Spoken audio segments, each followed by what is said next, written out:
Today, Cambodia's Prime Minister Hun Sen will visit Myanmar in a bold bid to revive a stalled regional diplomatic initiative to alleviate the crisis in the military-run country. This visit has been planned since early December 2021 during the meeting between Myanmar's Foreign Minister Win and Hun Sen in Phnom Penh, Cambodia, during the rotation of the 2022 ASEAN chairmanship. But the move has angered many.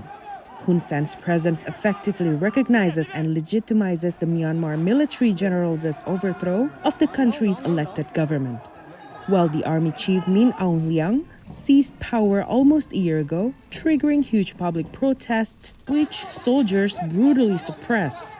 Myanmar has since descended into economic disaster and widespread violence, with newly formed rebel groups engaging army units nationwide and thousands being driven from their homes by military offensives. The people of Myanmar are clearly sending a very strong message that Hun Sen is not welcome in Myanmar. They are very upset that the Hun Sen is actually providing legitimacy to the murderous junta and which is actually terrorizing the whole country.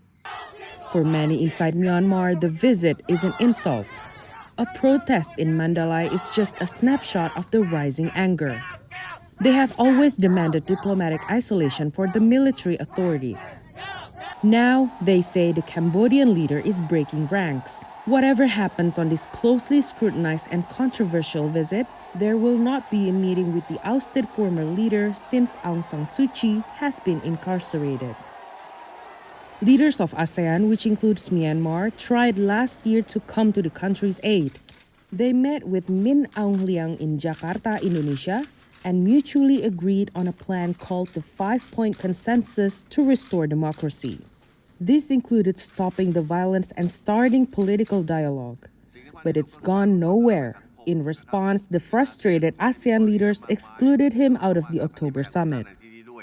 It's not just about the visit. I think we should be clear that shifting the goalpost to the success of ASEAN in addressing the crisis in Myanmar into one visit is also too far and a bit presumptuous, because I think the key point is, after the visit, can Hun Sen actually craft an actual mission plan for ASEAN to deliver the 5-Point Consensus?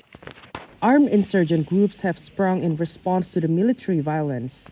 According to human rights groups, more than 1,400 people were dead due to military offensives. In a widely condemned incident last week, more than 35 people were torched in the eastern state of Kaya.